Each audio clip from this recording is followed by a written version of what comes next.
Army of the Golden Slave. Chapter 1. A bloodied soldier reaches his hand out, gasps and says, "Wait, killing me won't end this war. You know that it won't." His opponent pauses with grim resolve, then replies, "And neither will letting you live. Our fates were sealed long ago." Violently stabbing his opponent in the head, he rips the badge from his dead enemy's body, stares at it, and keeps it as a souvenir. Page 1. In a world of conflict and turmoil, two realms existed, in an uneasy balance, the world above and the world below. The above realm, a place of beauty and splendor, was inhabited by a race of fierce warriors. Under the leadership of General Crathor, they grew strong and prosperous. The world below was a paradox of fear and fascination, teeming with an unusual menagerie, each entity reflecting wildlife of the plains, yet transfigured into a formidable, supernatural version of itself. This domain was under the sovereign rule of the mighty hippo Heshir. Between these two realms lay a layer of damp earth, where the boundaries between the worlds were blurred.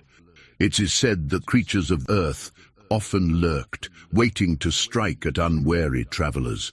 On the surface of the earth, a primitive race of humans lived amongst the animals. The humans had their own legends and myths about the world above and below, but they had no real understanding. Deep within the forest, where the earth trembled, a once potent and volatile energy had begun to fade, settling and condensing into solid matter. The result was the formation of a towering edifice, an impenetrable monolith, the Black Mountain. Despite the danger, there were those who dared to cross the divide between the worlds. The world below. In the deepest, most hidden corners of the cosmos, there existed a realm of awe-inspiring profundity. Riddled with gangs, revolutionaries, and poverty, the world below was a power vacuum waiting to happen. Heshir filled that vacuum. He was a towering figure, embodying raw power, his eyes radiating an inscrutable cunning. His rule extended across a labyrinth of passages and yawning caverns, every nook filled with an assortment of creatures. And so the balance between the realms remained, tenuous and ever-shifting. Chapter 2. The Golden Child. Crathor's father's rule was just and fair. However, after the war, his reign was tragically cut short by a sudden and unexplained illness. Some whispered poison, but no proof ever came to light. The grief in the Makata Wene was palpable, as the chief's body was laid to rest under the watchful eyes of the deities. Crathor's uncles, rather than following tradition, neglected their duties. Their disregard sent Crathor and his mother into poverty. It was during these difficult times that his mother instilled in him the values that would shape his character. His mother, left with nothing more than a small shack of weather-beaten wooden planks and a patch of infertile land, struggled to make ends meet. Their in-laws, involved in shady dealings, were too immersed in their own wealth to extend a helping hand. Mother and son found solace in each other. Crathor's grit and determination were born from these early trials. Life became even more difficult for them after they were kicked off the plot of land by their in-laws. One chilly and rain-soaked evening, as they sought refuge under a bridge, Crathor's mother couldn't help but reflect on the past. She knew they needed a miracle to escape their dire situation. The damp, musty air clung to them, making their clothes feel cold and heavy. She turned to Crathor and said, "We need something to change." Crathor nodded and replied, "Mom, please don't cry. In a year, I can join the military and we'll have a home again. I promise." Crathor's mother wiped her tears, looked at him and said, "Yes, I know you will, my son. It's getting late. Let us see if we can find some food." She murmured, her gaze drifting to the trash bins across that had been put out for collection. As they approached the bins, they spotted Mr. Collins approaching them, his face etched with anger. Collins was an imposing being. His black diamond birthmark covered half of his face. Fearful of what might happen next, Crathor and his mother braced themselves for the worst. Crathor's father had always told him to stay away from Collins and that he was a dangerous man. As Mr. Collins drew near, he looked like a demon, but he seemed to undergo a transformation. The anger on his face gave way to a grimace of regret and sorrow. He paused, then said, "I've been looking for you two. I heard about what happened, about how you lost your home." Crathor and his mother exchanged puzzled glances, unsure of what to expect. Mr. Collins continued, his voice heavy with remorse. "My condolences for what happened with your husband. We were once close friends, and I deeply regret the way things turned out. Losing him was a terrible tragedy." As he spoke, Mr. Collins reached into his bag and pulled out a photo album, worn and weathered, but still holding their cherished memories. He handed it to Crathor's mother, saying, "I found this while going through some old belongings. It's not much, but I hope it can help you reconnect with your family's past." Tears welled up in Crathor's mother's eyes as she clutched the album close to her heart. Mr. Collins didn't stop there. He handed them some money and offered valuable advice on how to navigate the challenges of homelessness. Crathor and his mother were deeply moved by this unexpected act of kindness. As they continued to huddle under the bridge, they realized that even in the darkest of times, people could find it within themselves to extend compassion and provide a lifeline to those in need. Crathor's mother looked at him and said, I want you to know that no condition is permanent, and just because we are suffering today doesn't mean we would tomorrow.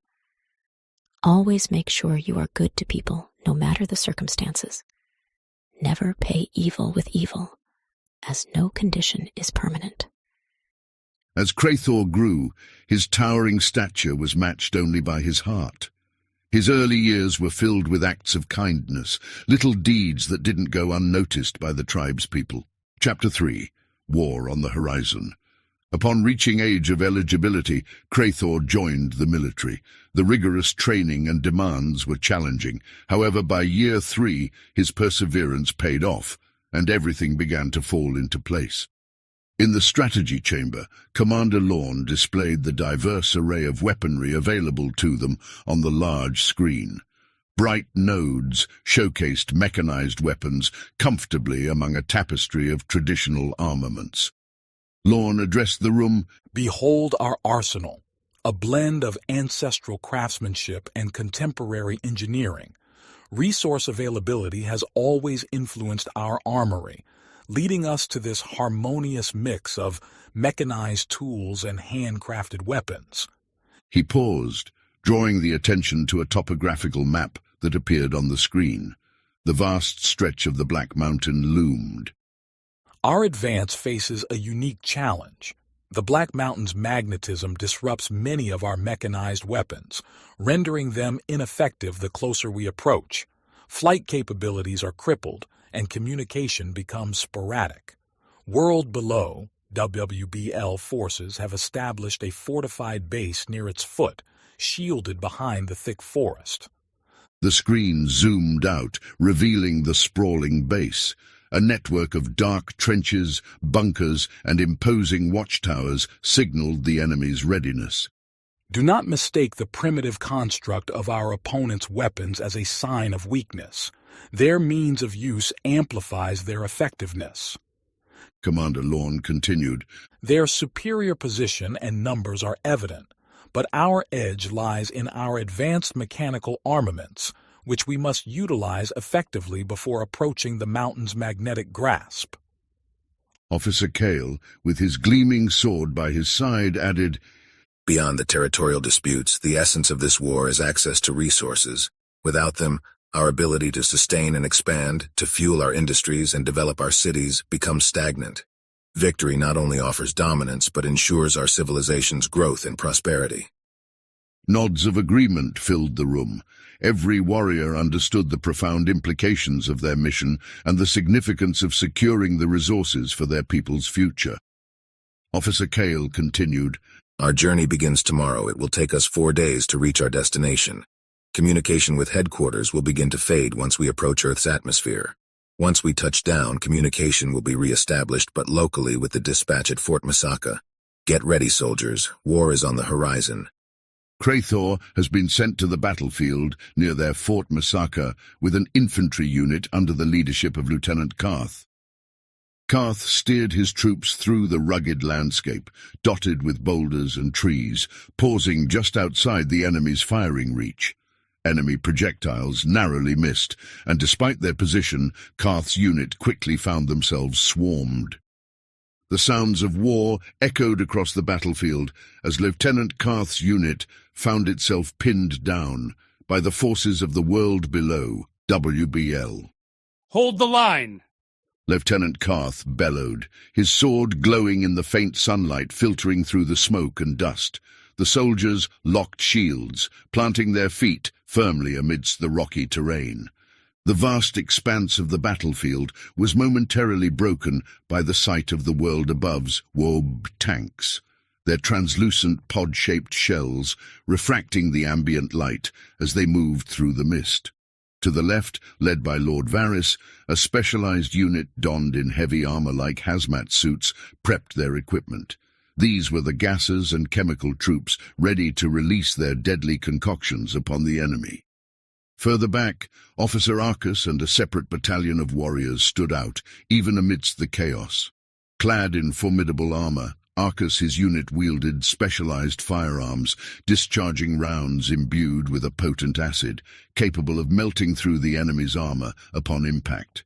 These elite fighters were the backbone of the world above's AWAB defense. On the other side, the army of the world below, WBL, pressed forward relentlessly under the command of General Grondeur, known for his brutality. The horizon shook with the approach of Commander Valdor and his unit of Rhydocs. The Rhydoc was a formidable beast. Its massive muscular body was encased in a leathery hide, covered in armor-like scales, offering an added layer of protection. The creature's head was an amalgamation of both the rhino and the crocodile, a broad snout with 2 imposing horns thrusting forward, yet lined with the jagged, fearsome teeth of a crocodile. Its high-set eyes bore a predatory gleam. 4 robust legs, tailored for both might and speed, propelled it across terrains with unexpected nimbleness, while its thick tail struck with lethal potency. Atop these dominating creatures, warriors in dark armor moved in sync with their mounts, forming an unstoppable force of nature. Amid the thickening dust and the screams of battle, the unmistakable roar of the Rhydocs echoed across the field. These hulking beasts, known for their unmatched strength and ferocity, charged through the front lines, their thick hides deflecting arrows and spells with ease. Riding atop these formidable creatures were the WBL's elite soldiers, armed with razor-sharp spears and clad in ebony armor reflecting the cruel sun. The Rhydocs, with their powerful legs and spiked tails, made quick work of the world above's WAB fortifications. Every trampling footstep and devastating tail swing sent soldiers flying, their armor crumpling under the immense force. Behind these beasts, the accompanying WBL troops, emboldened by their Rhydocs' rampage, followed through the gaps, their blades slick with the blood of their foes. Officer Cale attempted to rally his troops and counter the onslaught. However, a well-aimed projectile found its mark, exploding with a magnificent plume, wounding him in and sending him crumpling to the ground. His fall further demoralized the already beleaguered WAB forces. Chapter 4. The battle continues. Amid this chaos, Krathor, ever the tactician, quickly discerned an opportunity. While the Rhydocs and their troops were decimating the front lines, they had, in their bloodlust, overextended their position, leaving their flanks exposed. From a nearby ridge, Colonel Heshir observed the battle intensify, his sharp mind analyzing each maneuver. Noticing a gap opening on the left flank, he turned to Gronda. "General, we must reinforce the left or they will surround us," he warned, but Gronda, drunk on bloodlust, backhanded him. "Do not tell me how to lead my soldiers, whelp," he snarled. "We will crush them through force alone." Heshir bit back a venomous reply. Determined, he grabbed his weapon and rallied a group of infantry. "With me, to the left flank," he commanded. As they charged, Heshir's blade danced with lethal precision, cutting down numerous world-above soldiers in his path. However, despite his valiant effort, the sheer momentum of the enemy was too much. Just as Heshir's group seemed poised to stabilize the line, Krathor and his troops appeared, exploiting the weakness Grondur had ignored. The two forces collided, and the tide of the battle once again shifted. Krathor signaled his lieutenants. Soon, world-above hornblowers sounded a particular note, a pre-agreed signal. Almost immediately, units of gases and chemical troopers, masked and equipped, surged forward from the reserves. The gases released their silver mist concoctions, tailored specifically to combat the Rhydocs. Thick plumes of the silver gas blanketed the area, causing the mighty Rhydocs to stagger and cough, their usual resilience hampered. Following closely behind, the chemical troopers unleashed a volley of corrosive grenades, specifically designed to break through the armor and equipment of the WBL troops, causing pandemonium in their ranks. Caught off guard and now surrounded, the once dominant WBL Rhydocs and their accompanying troops found themselves in a perilous situation. The tides of battle were once again shifting. As the battle turned, Heshir recognized the precariousness of their position. The forces of the world above pressed on with renewed vigor, pushing the WBL troops back step by step. He glanced at Chief Technical Officer Vargon, whose face mirrored his own determination. Vargon, ever quick on his feet, unleashed his eagle-shaped drone, which took flight, slicing through world-above soldiers before returning to him like a deadly boomerang. A fiery trail followed every shot from his rifle, its explosive rounds igniting clusters of troops and sending them into chaos. Heshir, on the other hand, gripped the handle of his mallet, and in an instant it assembled itself into a mammoth weapon. With a mighty swing, he crushed an advancing squad, the impact sending a few airborne. When a group tried to flank him, he stomped the ground with his bionic boot, sending out a shockwave that scattered them. As some got closer, he took aim with his rifle, and the EMP rounds sent several soldiers collapsing, their armor and electronics fizzling out. Still, for every soldier they downed, 2 more took their place. The duo began to slowly retreat, covering each other's back. Heshir would occasionally slam his mallet, causing mini-quakes that disrupted the advancing forces, while Vargon kept launching his drone and firing explosive rounds. "We need to fall back and regroup," Heshir yelled over the din of the battle as they looked for a way to regroup with their forces and plan their next move. Krathor spotted Eldan, a seasoned warrior of the WAB, leading a group from the distance, ready to aid in the fight. In the chaos, Krathor broke from formation. His axe swung down. It met resistance, cutting down 2 enemy soldiers before they could react. A spurt of dark blood sprayed across the ground. Roaring WAB tank pods, armored behemoths on caterpillar tracks, rumbled onto the scene. Their powerful cannons blasted rounds, aimed at the Rhydocs, causing tremendous damage. Chapter 5, Victory or Death. As the conflict intensified, Commander Lorne and Officer Eldon emerged from the dust, leading a fresh battalion to provide much-needed reinforcements. Among them, advanced units equipped with new technology took their place on the battlefield. These were the pulse bearers, soldiers wielding devices that emitted concussive waves, designed to disrupt Rhydoc charges and knock enemy foot soldiers off their feet. Press forward! Lieutenant Karth yelled, invigorating his comrades. The soldiers rallied, pushing back against Gronda's forces, which recoiled at the ferocity of the sudden counterattack. The world below's army momentarily fell into disarray from the sudden assault. In the heart of the battlefield, obscured by the choking dust and thickening smoke, Commander Voldrek of the Below set his sights on Karth, eager to turn the tide by taking down the leader of the battle's momentum. Pushing past WAB soldiers, he moved relentlessly towards his target. From a distance, the battlefield was a blur of movement, but Voldrek stood out. WAB soldiers who dared challenge him were dispatched with brutal force. He deftly sidestepped an incoming projectile, catching a soldier by the neck, snapping it, and hurling him into his comrades with such force it sent them tumbling like dominoes. A ray of sun broke through the smoky haze, glinting off Voldrek's armored form, painting him as an almost mythical figure of destruction. As he closed the distance, it became clear Voldrek was a force unto himself, and he had set his sights on Karth. Spotting Voldrek cutting a swath through WAB troops, Krathor realized his intent to strike at Karth's flank. He quickly shouted to Arcus, "Hold the line!" Gathering a few steadfast soldiers around him, Krathor moved swiftly to intercept Voldrek's path, positioning himself as the front-line defense. With his treasured axe at the ready, the white diamond embedded at its apex glowed intensely, reacting to the surrounding chaos and amplifying its dormant power. Voldrek made his charge. Their initial clash was fierce, echoing throughout the battlefield. Voldrek's strikes, although strong and precise, met their match in Krathor's defensive maneuvers.